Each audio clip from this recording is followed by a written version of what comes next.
सिन्नरकरांचा आवाज एसएन न्यूजच्या वतीने या श्रावण महिन्याच्या काळात प्रत्येक श्रावणी सोमवारी शहरातील ज्योतिर्लिंगाचे माहितीसह दर्शन या विशेष भागात आजच्या शेवटच्या सोमवारी आपण पुढील 3 ज्योतिर्लिंगाचे माहितीसह दर्शन घेणार आहोत।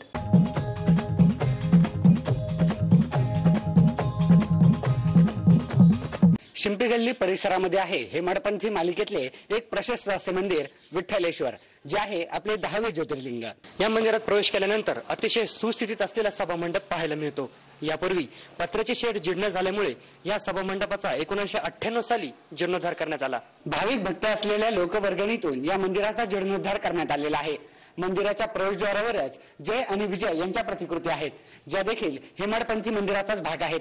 गेल्या काही दिवसांपूर्वीच या मूर्तींची डागडुजी तसेच रंगरंगोटी करून या सुस्थितीत आणण्यात आल्या आहेत। मंदिराच्या दगडी सभामंडपातली सुधारणा ही वाखाणण्याजोगी आहे। येथे छोटी आणि पुरातन अशी खोली आहे, जी सध्या सुधारून घेण्यात आली आहे। या मंदिरात विजेची पुरेशी अशी व्यवस्था करण्यात आलेली आहे। दिवाळी काळात येथे काकड आरतीही पार पडते। शिवाय दिवसभर भाविक भक्तांना भजने, भक्तिगीते यांची मेजवानी मिळावी यासाठी आधुनिक म्युझिक सिस्टीम, स्पीकर्स यांची व्यवस्थाही करण्यात आलेली आहे। गाभाऱ्याकडे जाण्यापूर्वीच श्रीकृष्ण, मारुती, गणपती, दत्त, नंदी, कासव यांच्या सुंदर प्रतिमा आहेत। गाभाऱ्यात गेल्यावर अखंड दिवा आणि जलाभिषेक शिवाय उत्तम सजावटही आहे। हा महादेवाचा एकमेव खिडकी असलेला गाभारा आहे। या खिडकीमुळे गाभाऱ्यातली हवा खिळती राहते आणि मनही प्रसन्न राहते।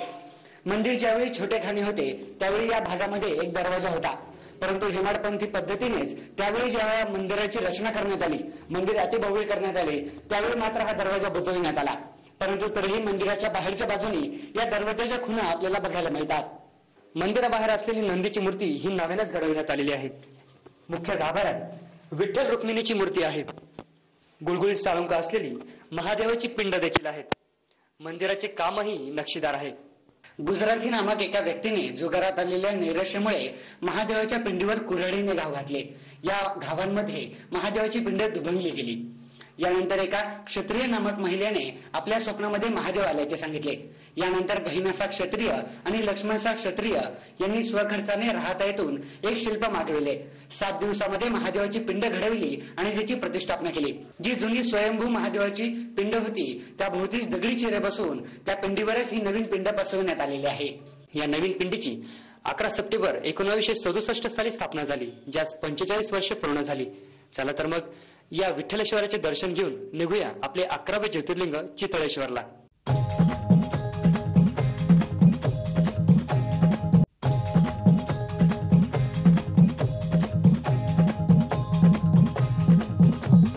आता आपण आलेलो आहोत खडकपुरा भागामध्ये, जेथे आहे आपले 11वे ज्योतिर्लिंग चितळेश्वर।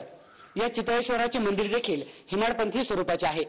मात्र पुढील भाग जो सभामंडप मंदिराचा आहे तो नव्याने जीर्णोद्धाराच्या वेळी बांधण्यात आलेला आहे, परंतु मंदिराचा जो घुमट आहे तो अजूनही नक्षीदार स्थितीत आपल्याला बघायला मिळतो। मंदिराकडून सभामंडपात जाताना सभामंडपातील जो घुमट आहे तो वर्तुळाकार घडणीचा आहे। त्याचबरोबर सुरुवातीलाच आई तुळजाभवानी आणि गणपती यांच्या देखील मूर्त्या आहेत। या मंदिरातील गाभारा हा अतिशय भव्य, भक्कम आणि थंडावा देणारा आहे। सिद्धेश्वर महादेवाप्रमाणेच या चितळेश्वर महादेवाची पिंड ही पंचधातूचे आवरण दिलेले असल्याने अतिशय आकर्षक वाटते।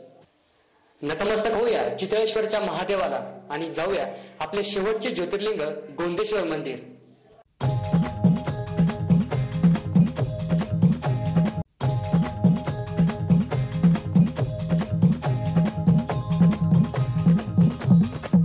आता आपण आलेलो आहोत 12 ज्योतिर्लिंगांपैकी शेवटचे ज्योतिर्लिंग ते म्हणजे गोंदेश्वर मंदिर, सिन्नरच्या पर्यटन केंद्राचा आणि धार्मिक स्थळाचा मानबिंदू।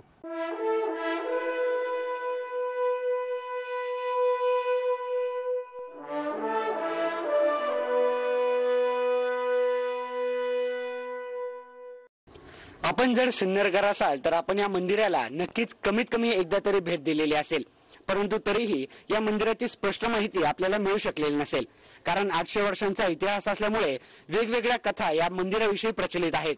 परंतु पुस्तकाच्या दाखल्यातून या मंदिराची खरी माहिती आम्ही आपल्यापर्यंत पोहोचवण्यासाठी आज प्रयत्नशील आहोत।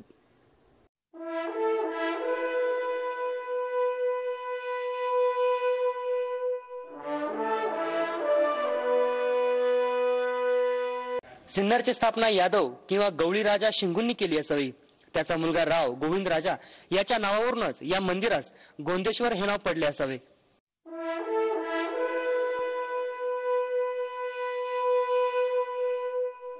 हेमाडपंथ या नावाचे गृहस्थ देवगिरी राज्यातील रामदेवराय यांच्याकडे नोकरीसाठी होते.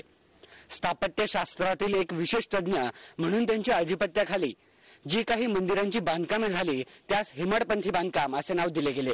12व्या शतकातील गोंदेश्वर मंदिराचे बांधकाम हे देखील हेमाडपंथी स्वरूपाचे आहे.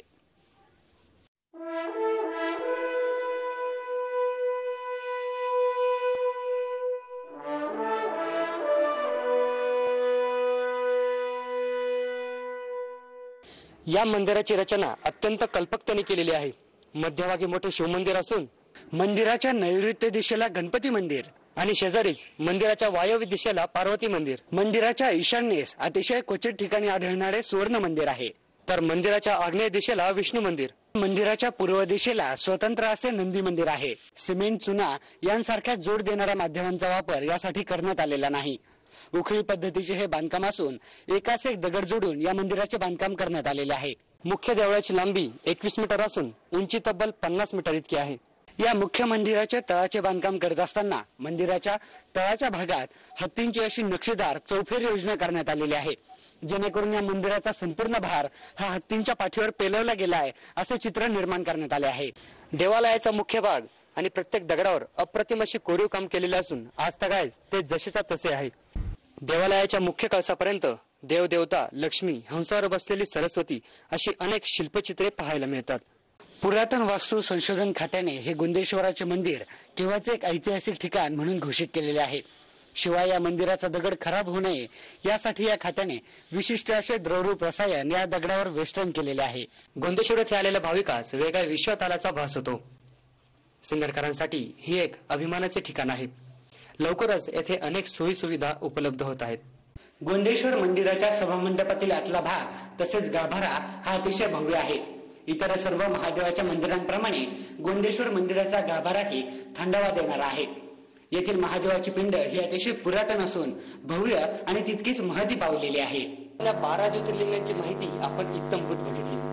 12 ज्योतिर्लिंगांपैकी शेवटचे ज्योतिर्लिंग ते म्हणजे आपले गोंदेश्वर मंदिर. या गोंदेश्वर मंदिराच्या महादेवाला नतमस्तक होऊन आपण 12 ज्योतिर्लिंगांच्या या दर्शन यात्रेचा शेवट करीत आहोत.